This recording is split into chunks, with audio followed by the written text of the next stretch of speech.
ભગવતીનું જ્યોતિષ શરૂ થયું છે. ગૂઢ જ્યોતિષ જોતા મૃદુવાણીથી નારદજી બોલે છે. રામાયણજીમાં પણ આ કથા પ્રાપ્ત છે, શિવ પુરાણમાં તો છે. આદ્યા કલા શૈલરાજ સર્વ લક્ષણશાલિની સ્વપદે સુખદા અંત્યંતે પિત્રો કીર્તિ વિવર્ધિની. આચાર્ય ભગવાન તુલસીએ થોડા અલગ રીતે લખ્યું છે. કહમ મુનિ બિહસી ગૂઢ મૃદ બાની સુતા તુમારી સકલ ગુણ ખાની. હે મેના રાણી, તારી દીકરી ગુણોની ખાણ થશે. અતિ સુંદર, ત્રિભુવન સુંદર થશે. સુંદર સહજ સુશીલ શયાની નામ ઉમા અંબિકા ભવાની.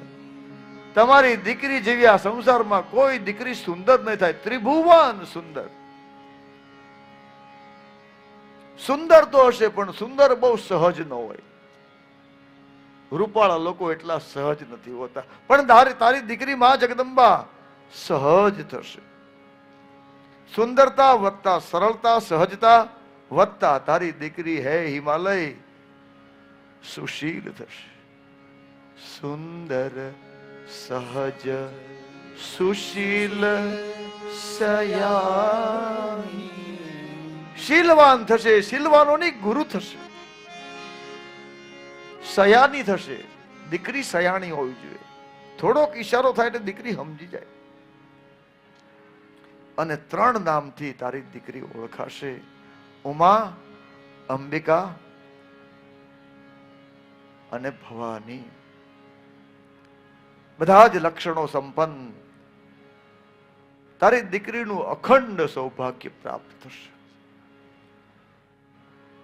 સદા અચલ અહિકર ચહિવાતા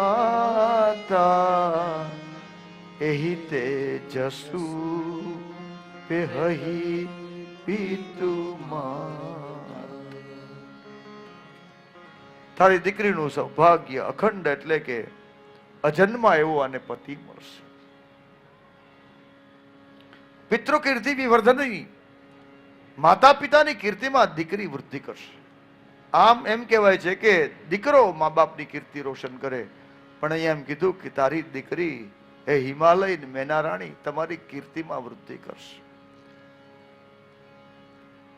વેદવ્યાસ કહે સર્વદેવ ગણૈ પૂજ્યા હરિ બ્રહ્માદિપી.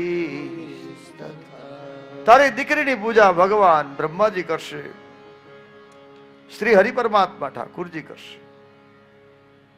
મોટા મોટા વિરંચીઓ તારી દીકરીની પૂજા કરશે. આખા જગતમાં હે હિમાલય ને મેના રાણી તારી દીકરી પૂજ્ય બનશે. હોય હિ પૂજ્ય સકલ જગમાહી. ઇન સેવત કછું દુર્લભ નાહી. આ સંસારમાં તારી દીકરીની જે સેવા કરશે, તારી દીકરીની માનતા માનશે, તારી દીકરીની ચંડી પાઠ કરશે, તારી દીકરીનું ધ્યાન ધરશે, તારી દીકરીની આરતી ઉતારશે, તારી દીકરીનું બાળ સ્વરૂપે પૂજન કરશે, એના માટે બધું જ અવેલેબલ થઈ જશે. ઇન છે સેવત કછું દુર્લભ નાહી. જે ઈચ્છે એ એને મળી જશે. પતિવ્રતા સ્ત્રીનું તારી દીકરી બળ બનશે. શૈલ સુલચ્છન સુતા તુમારી. ખૂબ વખાણ થયા એટલે માતા પિતાની આંખમાંથી આંસુડા.